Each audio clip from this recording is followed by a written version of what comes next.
Hello students, आज मैं solid state lesson explain कर दूंगा।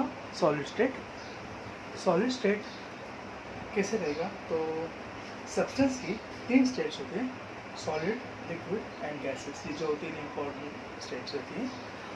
प्लाज्मा भी रहती है एंड बोस आइंस्टाइन कंडेंसेट ये भी रहती है। ठीक है, तो इसमें सॉलिड स्टेट में अगर बात करते हैं तो सॉलिड स्टेट में दो टाइप्स आती है, एक एमोर्फस एंड एक क्रिस्टलाइन। एमोर्फस सॉलिड्स क्या होते हैं? जो सॉलिड जिसको डेफिनाइट शेप नहीं होता, वो होता है एमोर्फस सॉलिड। ये स्मूथ रहते हैं and most of the amorphous solids are water insoluble. ठीक है, तो most of the amorphous solid जो वाटर इनसॉल्युबल होते हैं, इनका मेल्टिंग पॉइंट अगर लेने जाएंगे तो शार्प मेल्टिंग पॉइंट नहीं आता, क्योंकि इनका स्ट्रक्चर थोड़ा सा कॉम्प्लिकेटेड हो जाता है और इसके बॉन्ड्स डिफ़िकल्ट रहते हैं ब्रेक होने के लिए। तो ये एमोर्फस के बारे में हुआ।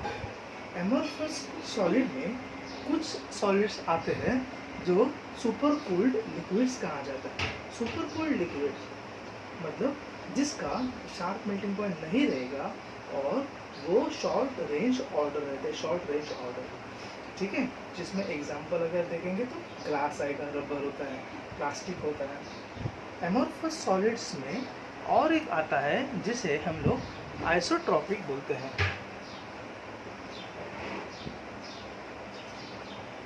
आइसोट्रॉपिक, ठीक है, तो ये आइसोट्रॉपिक मतलब क्या? जिसकी फिजिकल प्रॉपर्टीज अगर किसी भी डायरेक्शन में मेजर करेंगे तो सेम होती है, किसी भी डायरेक्शन में मेजर करेंगे तो सेम होती है। ठीक है, और एमोर्फस सॉलिड ये सॉफ्ट हो जाते हैं अगर रेंज ऑफ टेम्परेचर ज़्यादा रहेगा तो, और कभी कभी इसको मोल्ड भी कर सकते हैं एंड उसको वेरियस शेप्स में इसको ब्लो कर सकते हैं। ठीक है, तो ये होता है एमोर्फस सॉलिड्स। नाउ अभी आएंगे क्रिस्टलाइन सॉलिड्स के पास। क्रिस्टलाइन सॉलिड जो होते हैं जिसका शेप फिक्स होता है, ज्योमेट्री उसकी फिक्स होती है, मेल्टिंग पॉइंट शार्प आता है एंड इसके मतलब वाटर में अगर डालेंगे तो डिज़ोल्व होते हैं, जल्दी से डिज़ोल्व हो जाते हैं। अगर कुछ कंपाउंड्स को थोड़ा हीट करेंगे तो भी डिज़ोल्व हो जाते हैं। तो ये क्रिस्टलाइन सॉलिड्स में आता है। क्रिस्टलाइन सॉलिड्स की अलग अलग टाइप्स होती है, जैसे एक आयनिक क्रिस्टल है, मॉलिक्यूलर क्रिस्टल्स है, मेटालिक क्रिस्टल है एंड कोवैलेंट क्रिस्टल्स है। तो मैं पहले आयनिक क्रिस्टल्स के बारे में बताता हूँ।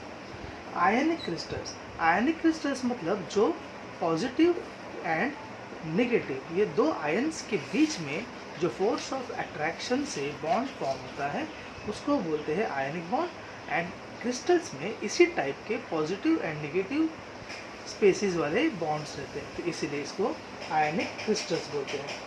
तो जो strong electrostatic force of attraction रहेगा पॉजिटिव एंड नेगेटिव स्पेसिस के बीच में रहता है। ये सॉलिड्स हार्ड रहते हैं एंड ब्रिटल इन नेचर रहते हैं। ठीक है, जैसे अगर एग्जांपल की बात करेंगे तो इसमें Na positive and Cl negative, तो इस तरह से Na एंड Cl के बीच में ये बॉन्ड जो रहेगा ये आयनिक बॉन्ड हो जाता है। अभी जैसे अगर ऑपोजिटली चार्ज आयंस की अगर बात करेंगे, जो फोर्स ऑफ अट्रैक्शन स्ट्रॉन्ग रहेगा, ये क्या होता है, इसके वजह से इसका melting point and boiling point बहुत स्ट्रॉन्ग हो जाते हैं, हाई हो जाते हैं।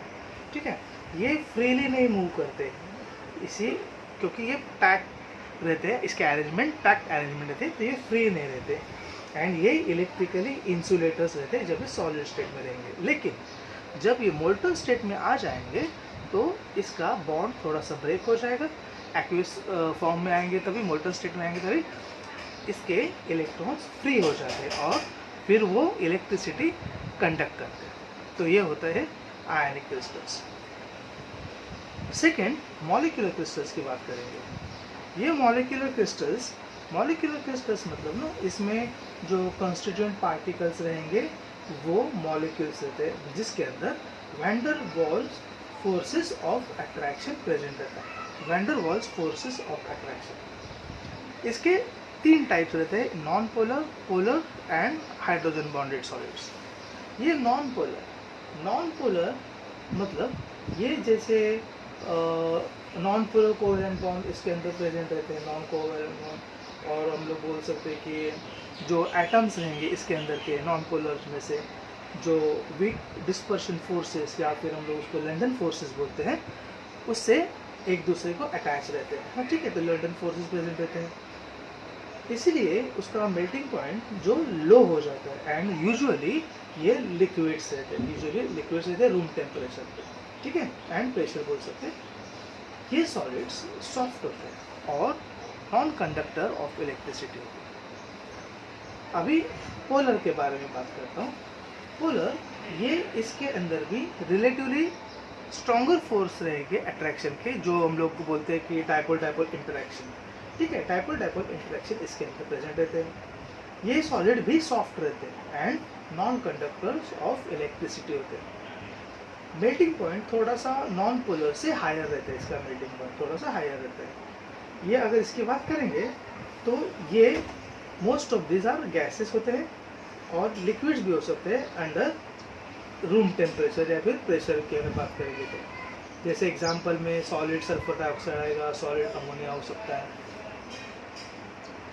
अभी तीसरा, hydrogen bonded solids. Hydrogen bonded solid इसको क्यों बोलते हैं? क्योंकि एक एलिमेंट जो रहेगा वो हाइड्रोजन रहेगा जो इलेक्ट्रोपॉजिटिव रहता है, एंड एक इलेक्ट्रोनेगेटिव एटम, कोई भी इलेक्ट्रोनेगेटिव, जैसे नाइट्रोजन है या फिर ऑक्सीजन है या फिर सल्फर है या फिर Cl है, ठीक है, या फिर फ्लोरीन भी बोल सकते हो।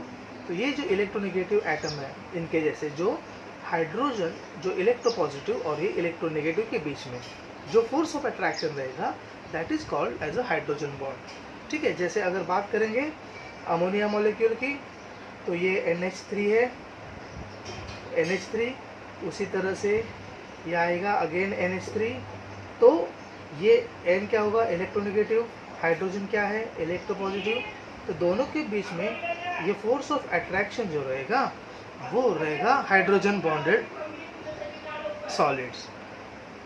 अभी मेटालिक क्रिस्टल्स की बात करते हैं, ठीक है। मेटालिक क्रिस्टल मतलब जो मेटल आयंस रहेंगे, मेटल आयंस हम लोग उसको एलॉय भी बोल सकते हैं। अभी जैसे मेटल क्रिस्टल मतलब जो पॉजिटिवली चार्ज रहेंगे, पॉजिटिवली चार्ज मेटल आयंस रहते हैं जिसको हम लोग कर्नल्स बोलते हैं, और फ्री इलेक्ट्रॉन्स जो हर एक पॉजिटिव के साथ एक नेगेटिव आयन रहता है, तो ये होता है मेटालिक क्रिस्टल। अभी जो इम्पोर्टेंट बात करेंगे मेटालिक क्रिस्टल्स की, तो इसके अंदर ना मेटालिक प्रॉपर्टीज रहती है। मेटालिक प्रॉपर्टीज मतलब लस्ट्रस आया, या फिर डक्टिलिटी, मेलिएबिलिटी, शाइन जो लस्ट्रस हम लोग बोलते हैं, या फिर इसका बॉन्ड थोड़ा सा स्ट्रॉन्ग रहेगा, तो ये मेटालिक क्रिस्टल्स होते हैं। मेटल्स में जब हम लोग इलेक्ट्रिक फील्ड अप्लाई करते हैं तो इलेक्ट्रॉन्स फ्लो हो जाते हैं, ठीक है, तो फिर ये इलेक्ट्रिसिटी कंडक्ट करते हैं। कोवैलेंट क्रिस्टल्स की अगर बात करेंगे तो इसको हम लोग नेटवर्क सॉलिड भी कहते हैं, नेटवर्क सॉलिड भी कहा जाता है। नेटवर्क सॉलिड क्यों? क्योंकि इसके अंदर ना सब बॉन्ड्स एकदम स्ट्रॉन्ग बॉन्ड्स होते हैं और बहुत सारे बॉन्ड्स होते हैं, जिससे नेटवर्क लाइक स्ट्रक्चर फॉर्म होता है। अगर इसमें हम लोग कार्बन की बात करेंगे, और इसका मेल्टिंग पॉइंट भी डेफिनेटली हाई रहेगा क्योंकि बॉन्ड्स ज़्यादा रहते हैं। कोवैलेंट की बात करेंगे, अगर एग्जांपल हम लोग अगर एलोट्रॉप्स ऑफ कार्बन कंसीडर करते हैं, एलोट्रॉप्स ऑफ कार्बन, तो कार्बन में पहले आएगा डायमंड है, फिर आएगा ग्रेफाइट है, फिर आएगा फ्यूलेरिन है, ठीक है। डायमंड की अगर बात करेंगे तो डायमंड का each carbon atom is a sp3 hybridised, मतलब टेट्राहेड्रल ज्योमेट्री रहेगा। तो एक कार्बन इस तरह से sp3 हाइब्रिडाइज्ड रहेगा, फिर ये अगेन इस तरह से नेटवर्क फॉर्म करेगा, इसका ये sp3 आएगा, फिर ये नेटवर्क फॉर्म करेगा, ठीक है, मतलब सबका एक एक टेट्राहेड्रल। तो ये बहुत बड़ा नेटवर्क बन जाता है, डायमंड में कार्बन का बहुत बड़ा नेटवर्क बन जाता है। इसीलिए डायमंड इज़ द हार्डेस्ट और इजीली कट नहीं होता, और इसका अगर मेल्टिंग पॉइंट की बात करेंगे तो मोर देन 3500 डिग्री सेल्सियस रहेगा। ये डायमंड में सबसे इम्पोर्टेंट बात, ये इलेक्ट्रिसिटी कंडक्ट नहीं करता क्योंकि इसके अंदर फ्री स्पेस नहीं है, तो ये इलेक्ट्रिसिटी कंडक्ट नहीं करेगा।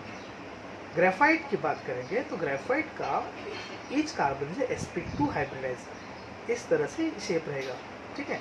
और इसके अरेंजमेंट इस तरह से हेक्सागोनल रिंग्स रहती है, हेक्सागोनल रिंग एक के नीचे एक इस तरह से अरेंज की रहती है एक दूसरे के नीचे, और फिर ये एक दूसरे को इस तरह से कनेक्ट रहते हैं। तो ये होता है वीक वैन डर वाल फोर्सेस, तो ये होते हैं वीक वैन डर वाल फोर्सेस, और ग्रेफाइट में इसी तरह से अरेंजमेंट रहती है। ग्रेफाइट को लिक्विड बना के उसके ल्यूब्रिकेंट्स में यूज़ करते हैं, एज ए ल्यूब्रिकेंट करके यूज़ होता है, इंक में यूज़ करते हैं उसको, प्रिंटिंग इंक में। और ग्रेफाइट में थोड़ा बहुत फ्री स्पेस रहता है, इसीलिए ये इलेक्ट्रिसिटी का कंडक्टर होता है। फ्यूलरिन, फ्यूलरिन जिसमें हेक्सागोनल और पेंटागोनल इस तरह से रिंग्स से एक सॉकर बॉल लाइक स्ट्रक्चर बनता है, जिसके अंदर टोटल 60 कार्बन एटम्स प्रेजेंट रहते हैं, ठीक है। तो इस तरह से 60 कार्बन एटम्स प्रेजेंट रहते हैं, हेक्सागोन और पेंटागोन से एक होलो सॉकर बॉल लाइक स्ट्रक्चर बन जाता है। फ्यूलरिन कार्बन 60 जो पोटेशियम के साथ K35C60 नाम का सुपर कंडक्टर बनाया जाता है फ्यूलरिन से, ठीक है। तो ये सारे नेटवर्क जैसे स्ट्रक्चर रहते हैं, इसीलिए ये कोवैलेंट क्रिस्टल्स में आते हैं और नेटवर्क में आते हैं, नेटवर्क सॉलिड स्टेट। तो ये हो जाएगा सॉलिड स्टेट का शुरू का इंट्रोडक्शन।